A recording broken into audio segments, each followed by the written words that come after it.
I've always wanted to do an episode on pronation. I haven't yet out of the 320 plus episodes that I've done so far. So it's about time.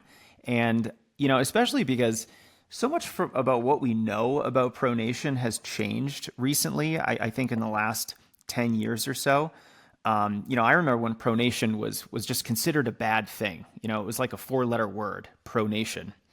And it's certainly not, right? Yeah, I agree. When I just getting out of school, spent a very short amount of time in a running shoe store. I wasn't really cut out for retail, but motion control was the thing, and that was only just under 10 years ago. Yeah, and now I don't even think too many companies make motion control shoes. When I started running back in the late 90s, boy, that makes me seem really old. That those were all the rage, and motion control shoes were like a third of the market because we only had motion control, stability, and neutral shoes, and now there's all these different varieties, and there's almost like weird types of shoes that are like partly maximalist and partly minimalist. And so now we've really gotten to the other side of this.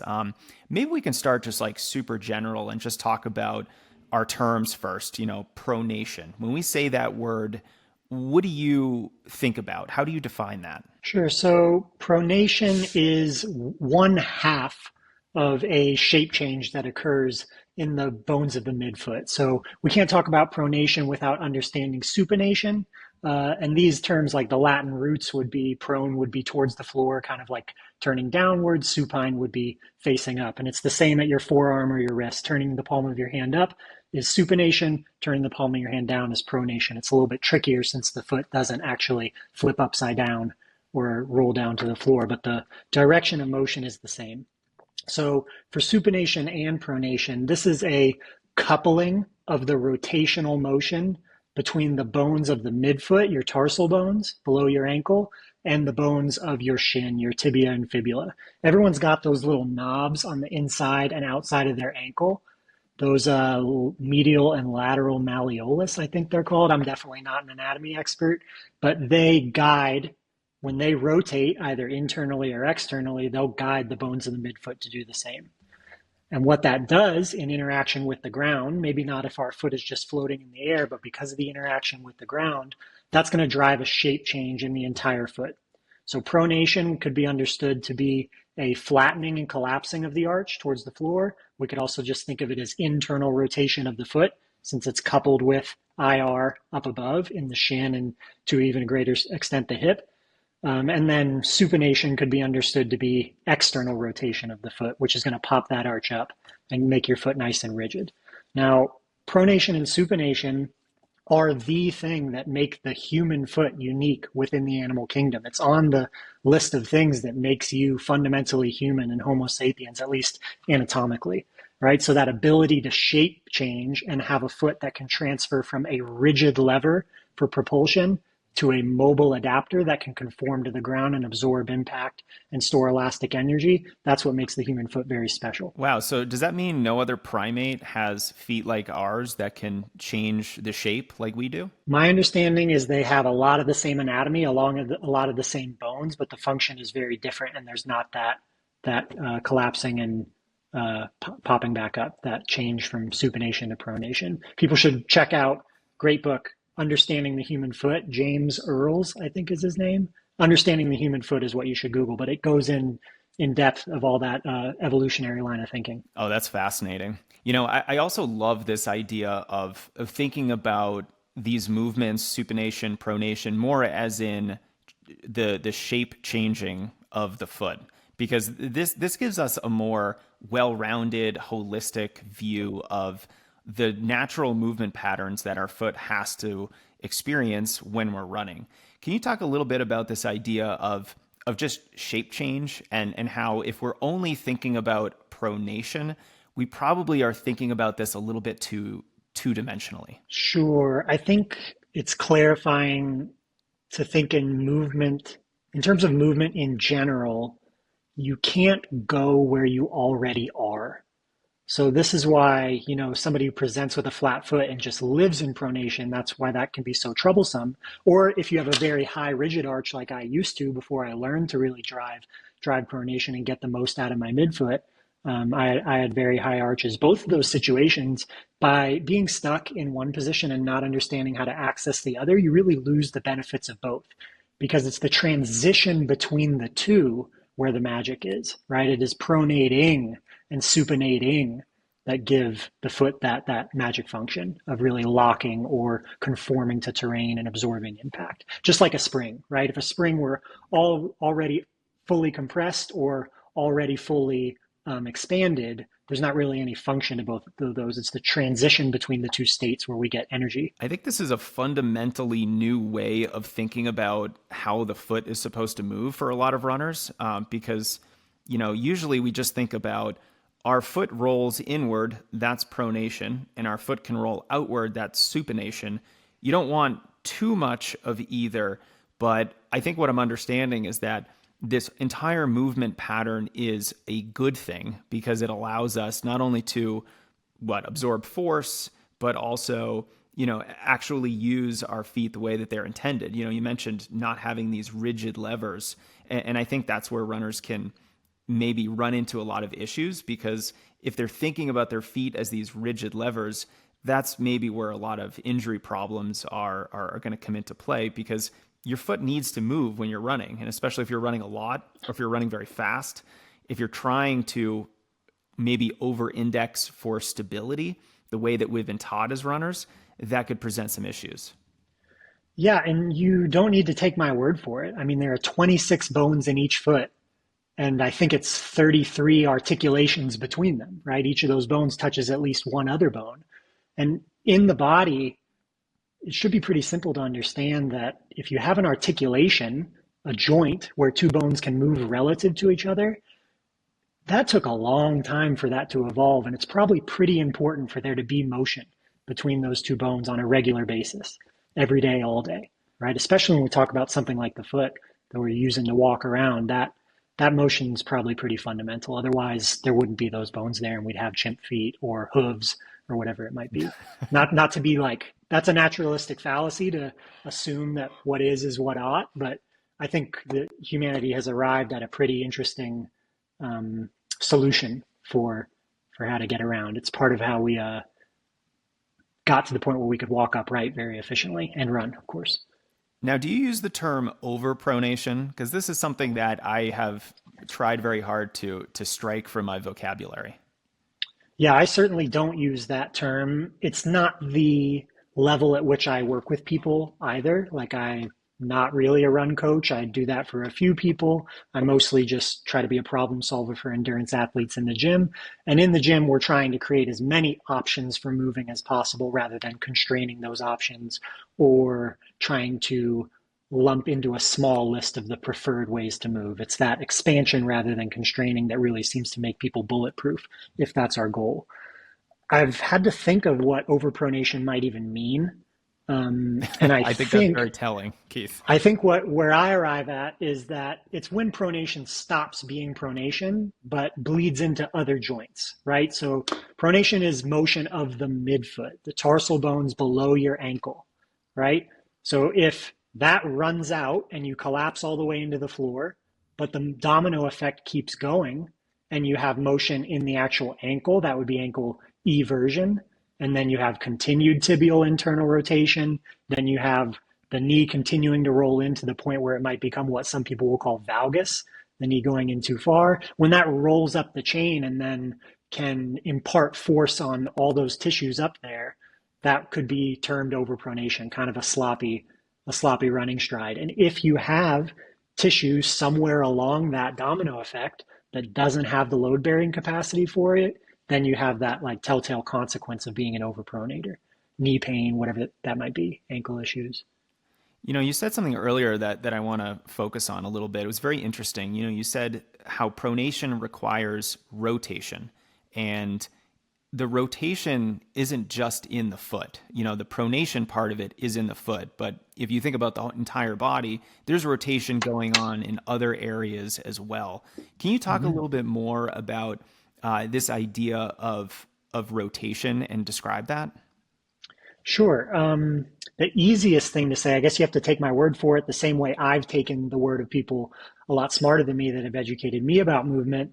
rotation is part of everything. There's a spiral sort of motion to any motion, especially it's a lot easier to understand for something like the hip, that has a ton of degrees of freedom versus something more complicated like the foot, because the hip is easy to understand as sort of like that action figure ball and socket joint, right? It turns out that any motion that you might think of for the hip, flexion, extension, abduction, adduction, those things that we might describe as being a linear travel of the bones, those are coupled with rotation. And in fact, you need some rotation to be able to access end range for whatever that might be.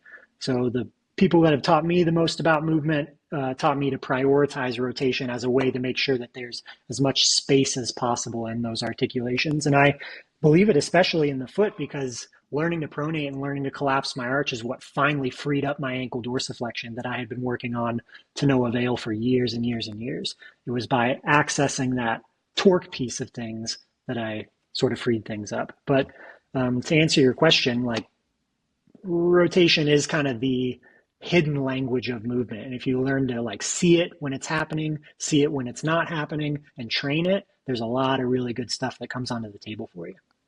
Yeah, and you posted something very, I think, helpful on Instagram the other day. Like a picture of what I think was your foot as you were doing this exercise, but you had drew in all of these arrows showing where the forces were going during this midfoot stance that you were in. And I think it was really instructive because so many parts of your foot are actually kind of moving in different ways, and it really goes to show that you might see someone running straight ahead, but there's all these forces at work on the athlete that are, causing rotation, that are causing forces to be moving laterally. And I think part of our job as a runner is to borrow a phrase from a former podcast guest, is to steer the ship and make sure that our body is moving in the way that we want it to, and not with these, ineffective movement patterns. Can you talk a little bit about how we might get this rotation piece wrong if we're focusing on it too much, or it may be the opposite, if we're not focusing on it enough, if we don't think there should be any rotation and maybe we're trying to be almost too stable? What kind of problems can runners get into with those kinds of ideas? Yeah, I think for the foot, that rotation, because it collapses the arch and lets you roll through, is one of the ways that you sort of airbag into a stride and absorb's not the right word, dissipate some of the energy of ground contact, right? Whereas if you imagine jumping and landing with your knees locked, that's probably not so good, right? Because you're making all that force dissipate right through the joints of your knee rather than the soft tissues, right? So that pliability in the foot is one of the ways that we get that absorbing. And shoes do this for us as well, right? Shoes help us dissipate a lot of the impact of ground forces, and a really hard aggressive shoe or a weightlifting shoe that has a very thick rubber sole or a wooden sole versus being barefoot versus being in I guess a Hoka or something like that, are all going to feel very different in how they dissipate things. But I think I'm getting away from your question. Can you try to reiterate it for me? Yeah, I think I'm just asking more about this rotation piece. I guess I'm curious why there's any rotation. And it seems like the main purpose of it is to absorb force. And one of the reasons why we do that, and you just were discussing this, is almost to absorb all that force, because we don't want it just going through our connective tissues and our joints. We want it to use the soft tissue. And it But at the has to go same time, somewhere, right? exactly, it has to That's go just a somewhere. consequence of the physics. And there's also this idea that it's not just there to absorb force and sort of keep us healthy, so we're not just banging our legs constantly with every stride, but it's also there to improve our performance, right? Oh, yeah, totally. Something that's really interesting, internal rotation. So imagine your femur rolling towards the inside of your body. That could involve your knee rolling in, which is a very fraught concept for a lot of people because of this idea of knee valgus. But just imagine it rolling in a little bit. If your knee's going forward and kind of rolling in right over your big toe, right? That internal rotation that will guide pronation and drive pressure into the ground, internal rotation can be understood to be a downward force into the floor. So in addition to hip extension, just pressing into the ground, that rolling pressure inward helps us drive more force into the ground. And you see this outside of running too. You see Um, Anybody who was really good at a jump shot, if you look up Michael Jordan or somebody and see them setting up for a jump shot, they hit what you could call the triangle, right? Their knees roll in a little bit. And you could take this picture of them with their shins and their feet kind of forming a triangle. That is loading the arch of the foot for the jump that they're about to take. And in clinical spaces and gym spaces, it's really common to try to ask people to keep their knee directly over the middle of their foot. But it doesn't seem like that's the real secret sauce for alignment with the knee. Helping the knee find that inside edge of the foot and drive pressure into the inside edge of the foot is how we drive a ton of force into the ground. And in my experience in the gym, it's kind of the secret for finding glutes the way that most people want to. I have a question for you. Does this podcast go on YouTube, like the video? Some clips will, for sure. Yeah. Okay. Yeah. I mean, I can like take my sock off and kind of show a little bit of arch of the foot stuff if you want me to. Yeah. So let's make sure this part's a clip. So folks will have to come to YouTube and see this. So there are two easy ways that you can take a look at your ability to kind of pronate and find that inside edge of your foot. I'm just going to make sure you can see me. If I take my sock off, a sock is like a really helpful cue actually to help you sense the floor by putting that under your arch. So if I take my sock off, fold it in half so it's got a little bit of body to it, and put it right under the arch of my foot, I've now got this thing to feel. If I just send my knee forward and slightly in over my big toe, you can see that my foot lengthens out and the pressure rolls in towards that spot. So what I'd invite people to do at home is just stand like this with pressure rolled onto that sock and finding the inside edge of your foot. Toes are nice and quiet. We're not gripping with the toes. We're pushing our weight forward over our foot. And very importantly, the heel stays heavy. It's that interaction with the ground that helps you pronate. If I were to rise my heel up off the floor, then all of a sudden I've kind of lost some of that. So just hang out there, and what you should feel is the arch of your foot light up, soleus light up, that becomes your Achilles tendon, maybe the inside of your shin, because all that stuff is getting lengthened as you sort of gas pedal into the floor. Another easy way to just check for pronation would be to stand with your feet right underneath your shoulders and see if this motion actually couples with the motion of the shin or not. So you can't see my upper body, but I am turning to my right now, and the right arch pops up and the left one collapses. And as I turn to my left, my right arch collapses, the left pops up. Because me turning up in the hips, there's this coupling of rotation all the way through down to the floor. So this is the easiest way to kind of check, hey, is that mechanism intact in my foot? Does my foot change shape at the most basic level? Yes or no? And then you kind of go from there. Now, the idea, Keith, is that you do want your foot to change shape, even when you're just doing something like you were just doing, which is just shifting your shoulders from one side to the other. So even something as simple as that, with that upper body movement, you're still going to see your foot change shape? Yeah, just small semantic thing that it's not the upper body movement that matters, it's the pelvis moving. So I'm thinking about like my belly button turning left and right, and the pelvis moving is going to bring the femur along with it, which is going to bring the fibula and tibia along with it, which is going to bring the bones of the midfoot. They're coupled all the way down to the ground, if that makes sense. Okay.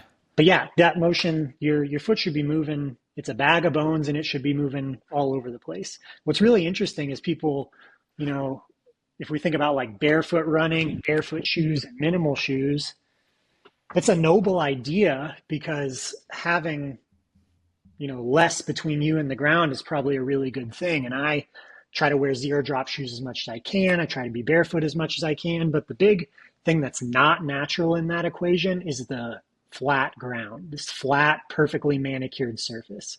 It's really like having variation in terrain that gets those bones to move a ton. So walking in grass, or like right outside our apartment, we've got a bunch of rocks that are just part of the landscaping. And I go walk out on those rocks and kind of you can see your foot kind of conform to all that stuff and really get the bones moving. And it's sort of a free massage. Definitely an HOA violation, but maybe that's a topic Yeah, for another. maybe. Or you could just get one of those trigger point balls or something like that and just try to drive all that stuff. And you can feel how much pliability there is in the foot. Yeah, I'm going to put a pin on barefoot running and minimalist shoes. I want to talk a little bit about that soon. Let's first talk about, this very required motion of the arch, which is a slight collapsing of it. Now, you've talked about the arch as a spring. Can you talk a little bit more about that and the fact that this is an essential movement pattern of the arch and how it's important not only to keep you healthy, but also to make sure that you can run as fast as you possibly can when it comes to a race situation? Sure. We're talking pronation being mostly this motion of bones, but what's interesting about bones in living people is that they have muscles and tendons and ligaments attached. You have all of these different types of tissues. So you have the contractile tissue, which we call muscle. Its job is to contract to pull bones closer together or allow them to be pulled further apart. Then you have tendons, which attach muscle to bone. It's technically just a continuation of muscle. And then you have ligaments, which will not stretch very much and they'll attach bone to bone, right? So when these bones move, especially through pronation, where these bones are getting further apart, you might have seen when I showed you on the ground, or if you take a look at some pronation stuff on my Instagram, you'll see that the heel and the forefoot get further apart longitudinally, but they also roll away from each other to allow your arch to collapse and your navicular bone to kind of pop through your foot. So because the foot is expanding and getting longer and bigger and flattening onto the ground rather than compressing, the space between those bones is opening up and the tissues that connect them are being lengthened and loaded.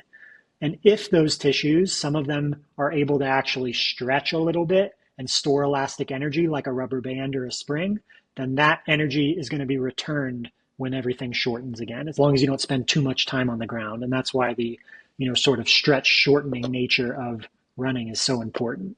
That elastic energy storage is free energy that you don't have to create ATP in order to use. So that kind of passive action is really important for run performance and just mitigating the amount of impact you have to deal with to get all your miles.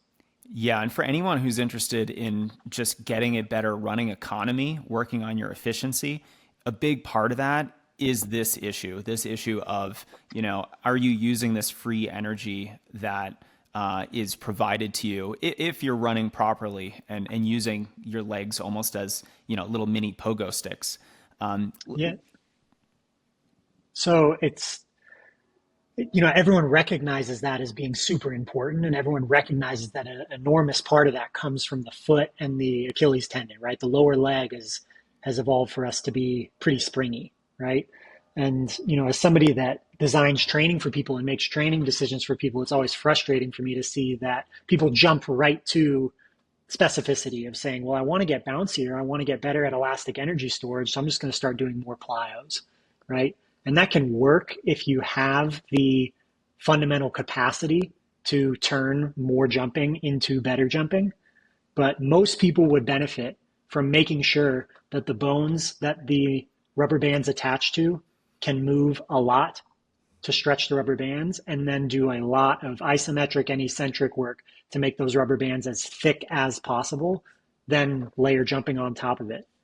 So there's kind of this stepwise process, or a progression would be the term, to sort of get there from our assumption that, plyometrics are pretty important to running, to making use of them. It can be a little more complicated than some people often make it.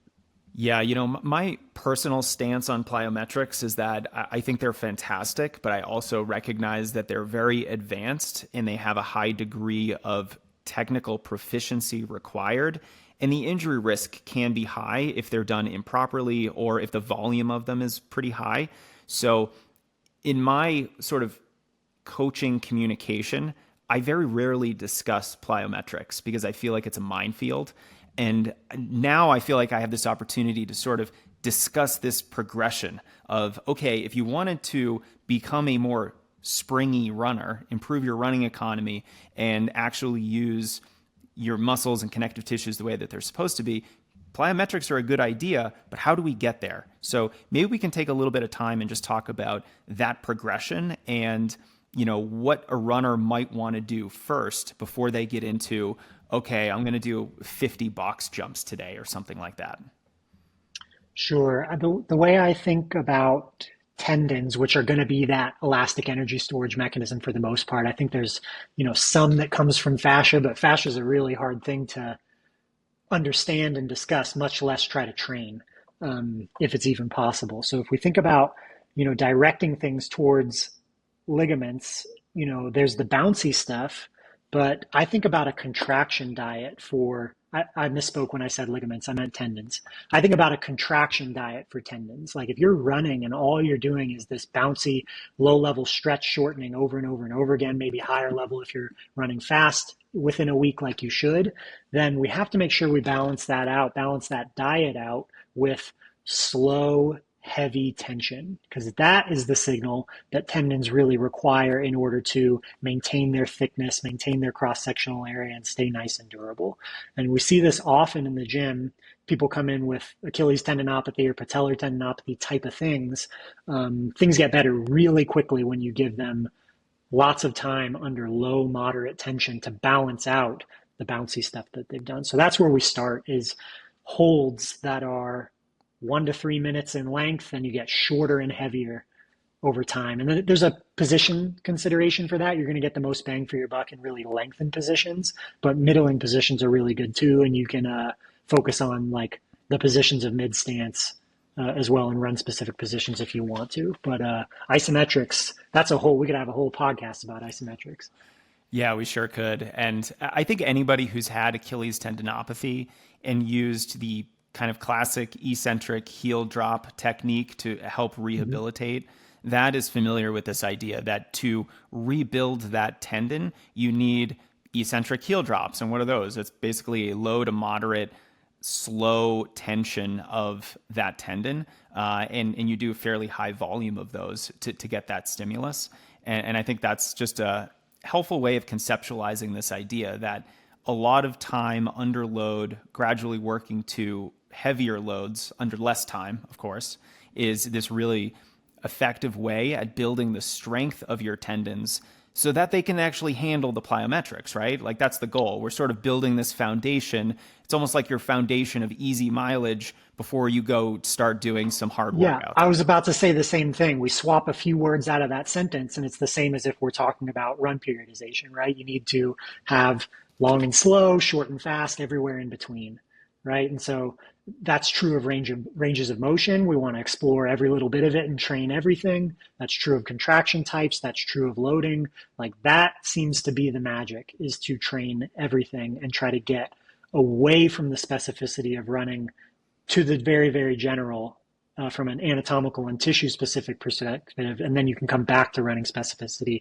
later with all this general capacity that you can kind of bridge to running.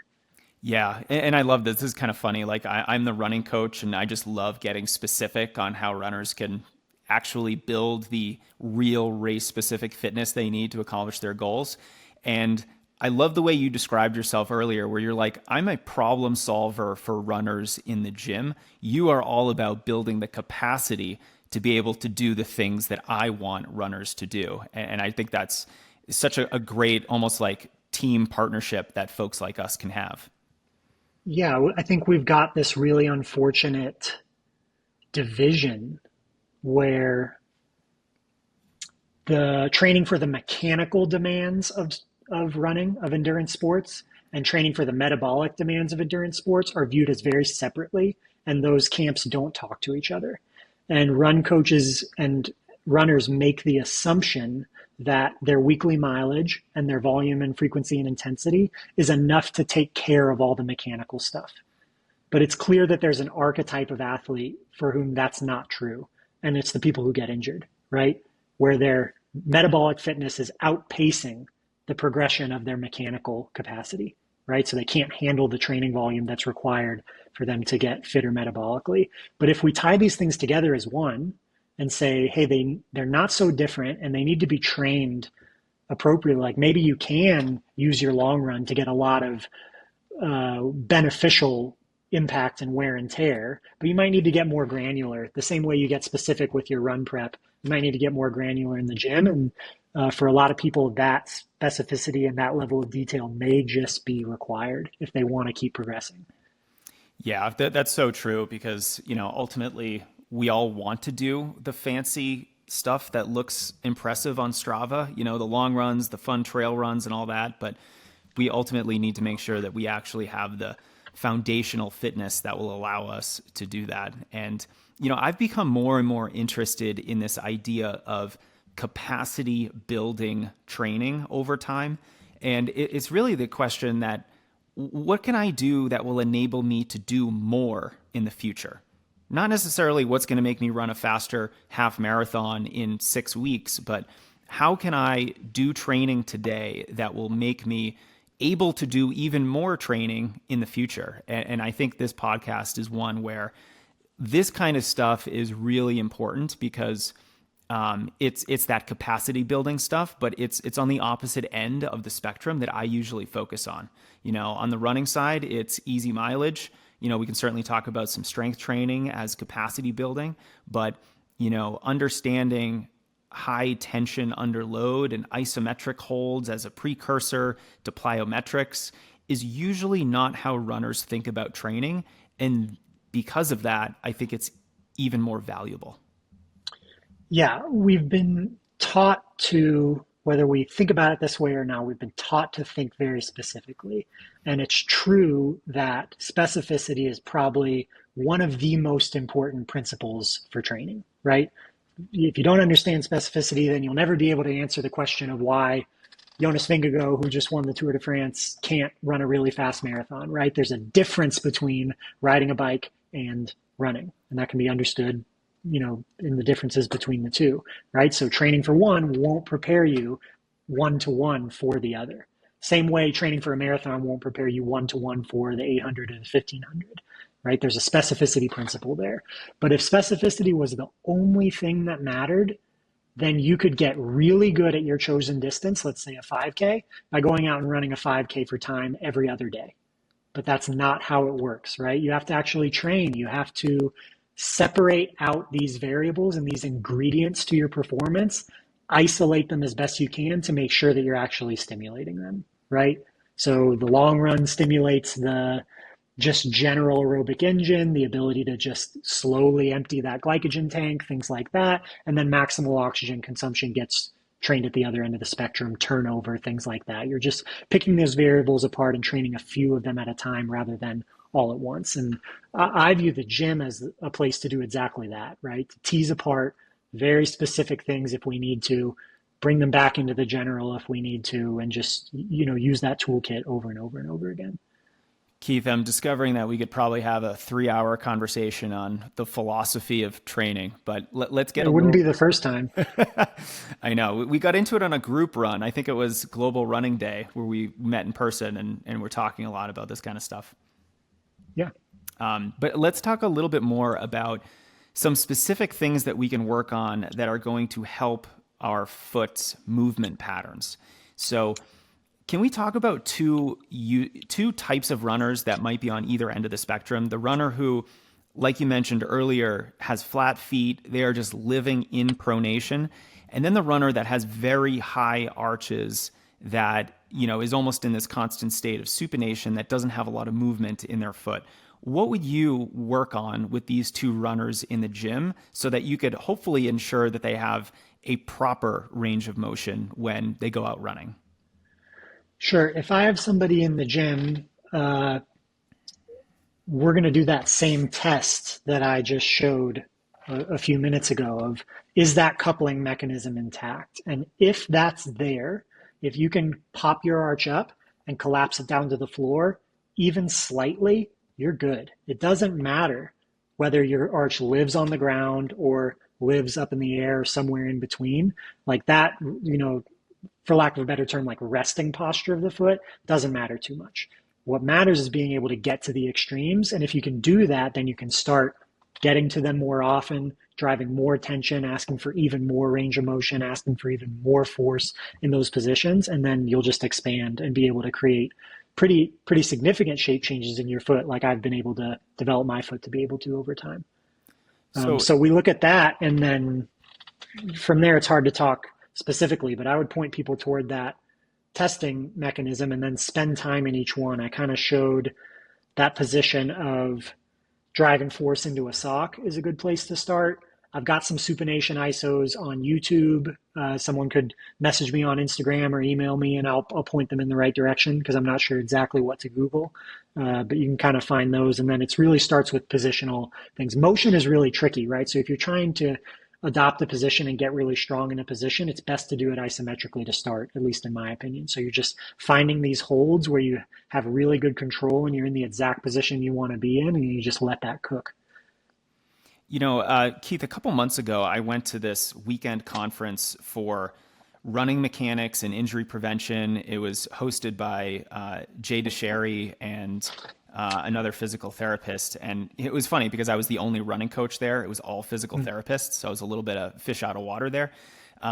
But one of the things that they talked about was the fact that you really need to make sure that when your foot is moving, you can go through the entire range of motion. And that's true even when you're experiencing some fatigue. And so one of the tests that I actually did in front of the entire group myself, which is almost like my biggest fear. It's not public speaking. It's showing off my poor biomechanics in front of a bunch of physical therapists.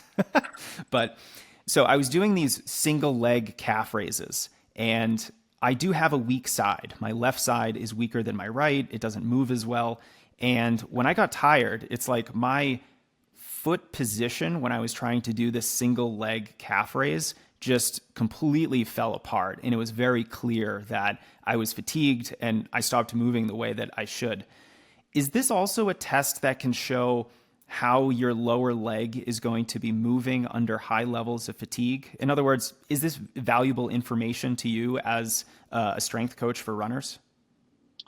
It's really tricky to see what changes under fatigue. I'm really wary of movement assessments in general.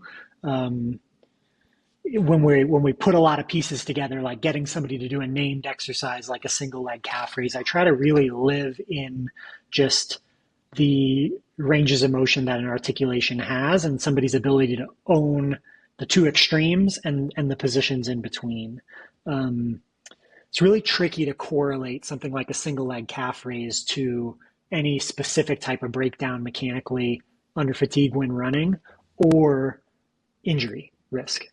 Right. So I tend to not go there. I tend to not like hunt for those types of things and just say, hey, if taking pronation and supination as an example, like because of what pronation and supination allows us in terms of being able to access fully shortened and lengthened positions for the arch of the foot, soleus, and post tib, if we use that to get lots of tension in fully shortened positions and fully lengthened positions, we can trust that as our North Star, that we'll be creating the most thick, durable tissue as possible. You bring that to running, and that's going to translate to really good fatigue resistance, at least in terms of the tissue load-bearing capacity piece of it. Of course, there's an enormous neurological and coordination component to resisting fatigue. For sure. So am I understanding it right that as long as someone can demonstrate strength and proper movement patterns at both ends of the movement spectrum, then you're pretty comfortable with them kind of going out and running. And if they're building strength at those ends of the spectrum, then you're happy? Yeah, we're trying to fill the gaps that running doesn't give you and reinforce the things that running really, really specifically demands, right? I really try not to make the mistake of mimicking running in the gym or trying to make somebody faster in the gym. From my perspective, what we're doing in the gym is trying to build a body that can turn running into run fitness as smoothly and quickly as possible, right? And I think it's a subtle difference between what a lot of people do in the gym, but I think it makes all the difference in the world. And so we rely on the anatomy for that. If we're saying we don't care about run specific positions and mimicking running that much, we care about just options, then I'm interested in training all the options that articulations have, and those are well understood by anatomists and physiologists, right? We know, just dictated by the structure of the hip, what a human hip should be able to do. So our job is to just train everything within that confinement. So we're not doing arm swings with a 2-pound weight with you in the gym? That's not one of the things? Not me, not anymore. Okay. Let's talk a little bit more about barefoot running and minimalist shoes. I think I have taken every position one might take on this topic since 2008. Used to be really into minimalist shoes. Now I'm not against them, but I just view them as training tools, and I think they can be helpful in certain ways, but they're not a panacea. I do think they can help runners get a little bit more in touch with their body and how it moves and how it interacts with the ground through some barefoot running. But I'm curious, you mentioned this a little bit, and I said we were going to come back to it, but how can barefoot running or even just running in very minimalist shoes reinforce some of these lessons we're learning in the gym or help us reinforce good running form or just get us in touch with our bodies? I think it's pretty cliche to mention that how much sensitivity there is in the bottom of the foot. Somebody who's memorized, they could talk about millions of nerve endings or something like that, but like feeling the ground is an underrated thing to work on. And I don't mean in the sense of like, oh, gripping the ground with your toes while you're squatting or something like that. I mean, just feeling the ground, just letting your foot roll over uneven terrain, feeling all the things that your foot can do. That like short foot drill is often revolutionary for people. This idea of just having your foot flat on the ground and then contracting to pop up the arch. There's no rotational motion. It's not pronation and supination. It's essentially the same thing as just making a fist. But even that, just the idea of like acknowledging that there's a muscle there to be contracted could be an enormous first step for somebody. And you want to do all that stuff barefoot, just your foot and the ground and nothing else. And the more lumpy the ground is, the better. And shoes can do amazing things. They can protect our feet. They can assist with energy return. They can provide cushioning to let you run more mileage. They can do awesome stuff. But there are certain things that any shoe will always get in the way of. Yeah, and I think one of the things that is really important in this topic is just feeling how your foot is moving, and just understanding how to lengthen your foot and sensing the pressure that your midfoot is experiencing and how relaxed your foot is in different positions. Can you speak a little bit to the proprioception aspect to all this? Because I feel like on the one hand, it's wildly important. We're talking about feeling with your foot, but on the other hand, I feel like we have never been more disconnected from our feet than we are today in 2023. Yeah, I think you could say that again about movement just in general. Some of the people I've paid attention to talk at length about how our tissue capacity is use it or lose it, right? Strength and the durability of our tissues and the very structure of our tissue is use it or lose it. There's a really important concept to just the world that is the idea of entropy. Entropy is this kind of tendency for matter to move towards chaos and disorganization, right? So the way I think of being alive is to be able to, I guess this is a tangent, but being alive is being able to use energy, harness energy to maintain your structure and hold that together. We can't do it forever, right? A tree's alive, it's doing that. We're alive, we're doing that. A rock isn't. It's just subject to erosion over time. It's not holding itself together at all. So it's subject to entropy immediately. Our bodies don't have unlimited resources to combat entropy, right? So where we spend building material and energy currency to maintain our structure, that's only going to happen where our body has been convinced it's worth the resources. And the signal to convince your body it's worth the resources are the forces that your tissue experiences on a day-to-day basis. So it is the head of your femur moving everywhere within the acetabulum of your hip that maintains the joint capsule and the ability to visit everywhere within the acetabulum of your hip. You don't do that for a decade, or you spend a year in bed or something like that, and you can imagine a joint capsule that's essentially like shrink wrapped, right? You start to have a workspace restriction. That's got nothing to do with flexibility or strength. It's just there's less movement potential, less space to move, right? So at a very basic level, moving your joints everywhere that they should go really often is like brushing and flossing your teeth. It's just this basic movement hygiene that helps kind of maintain that structure. And along with that, all those mechanoreceptors, all the sensory apparatus that communicate about joint position and tension to your brain that have all sorts of names, those are use it or lose it too. You can make more mechanoreceptors, you can make yours more sensitive. And the end result is what I describe to athletes as building a map, right? Building a nervous system that has a very, very detailed map of your brain, where you can move, where you can't, what tissue is available to help create that movement and what's not, and what the limits of that are. And in my mind, there are very few things that could be responsible for efficiency besides that, right? It's this thing that gets honed by running tons of mileage or doing things over and over again. But there's this mistaken idea, I think, that doing things over and over again gets you better at doing it exactly the same way. But I think it's the variety. I think it's variety that gives your body this ability. I don't know the name of the study, but it's been kind of talked about to me before, about a study that looked at EMG activity in golfers and how really good golfers, their sequence of muscle activation and what muscles were involved for the swing was different every time. Whereas a poor golfer was more or less the same every time. So a good golfer has a million ways to get the same result. Whereas me, I've only golfed 18 holes in my life, I would swing the same way every time and get wildly different results. Right? So if I can't vouch for that study, but if that anecdote is true, it's a good sort of a example of how we can think about like variety being a way to hone in on really good, efficient run technique rather than the assumption that you're trying to constrain and prune your joint motion to be the exact same thing every time. I actually have another story about that if we got time.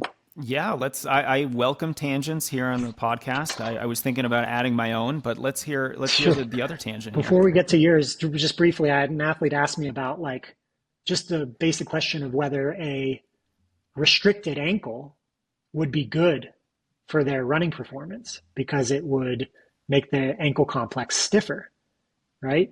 And constrain that movement. And the answer in the short term is probably yes, right? A stiffer foot and ankle is going to mean, a little bit less options for movement, a little bit less sloppiness, and a little bit quicker ground contact time. So in the moment, it might be good, but what they were really asking me without really phrasing it that way was, would it be better for my running if my ankle wasn't an ankle anymore? It was a hoof. Right? And yeah, and if that's the answer, then no, that would be a long-term death for the tissue, a death sentence for the health of the tissue over time. So it's like you want the ability to have a ankle and foot that can move all over the place, and you want the ability to summon the stiffness when it's appropriate. If it's stiff just by result of not moving and just its structure changing over time, that's probably not so good. Yeah, stiffness is one of the favorite words among track coaches. We love stiff athletes, but that's not really the stiffness that's used in, everyday language. It's not the colloquial idea of stiffness. Not like stuck stiffness. Exactly. It's you can hold a lot of muscle tension in your muscles and release it as free energy, like we were talking earlier. Yeah, absolutely. And I love this idea of variety being almost this prerequisite to accomplishing whatever physical task you're trying to do. Like that interesting study with the golfers, it makes me think a lot about racing strategy and how someone who's really good at racing, which I believe is a skill, is going to be able to thrive under a lot of different scenarios. If people go out too fast, they're going to know how to respond. If the pack goes out really slow, they're going to know how to respond. If the pack goes out right on pace and they have to counteract with surges, or in other words, implement a race strategy that they might not have been planning for, they still have the tools to thrive under any of those scenarios. And so we can look at race strategy, we could look at just general training for runners and how I think variety is so critical for staying healthy in the long term and also just reaching your performance potential. You can imagine if you're not experiencing any variety with your training, let's say you're doing all 120 beat per minute low heart rate training, we're missing something in the training if that's all we're doing. And sure. I love how we can apply that same idea to even like how you pronate, even about your tissue function and whether or not you're building a more capable body for the demands of running.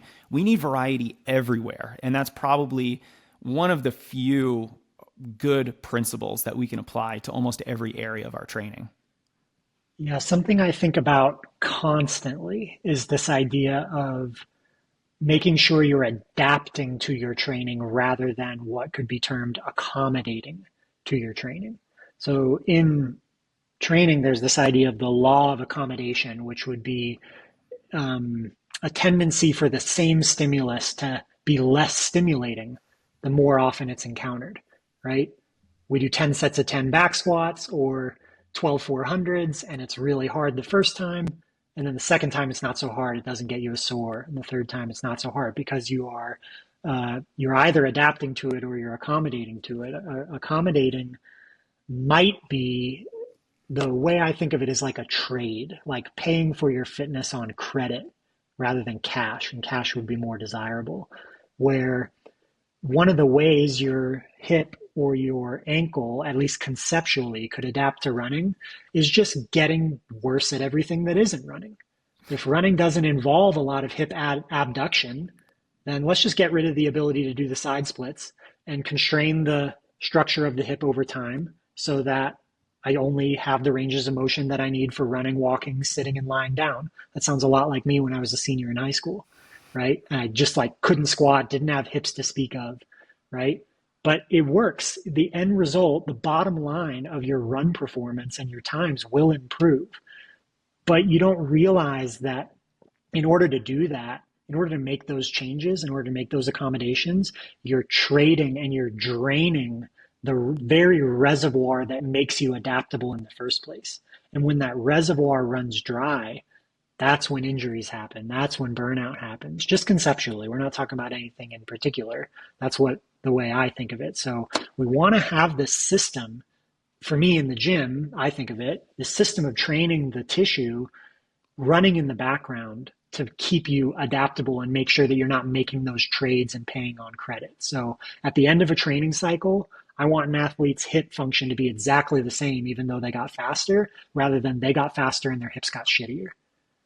I like that. I like that because I think runners often sacrifice other aspects of their fitness as soon as the running gets difficult. And I'm sure you've heard this with marathoners who say, oh, I just stopped strength training when my volume got really high, or I stopped doing all the little things in my training that I had been doing in the off season, but I just didn't have time to when I was doing all these very specific marathon workouts and my mileage was really high.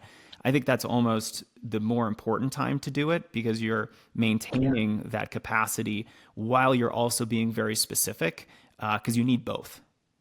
Yeah, I would tell that person that they stopped actually training.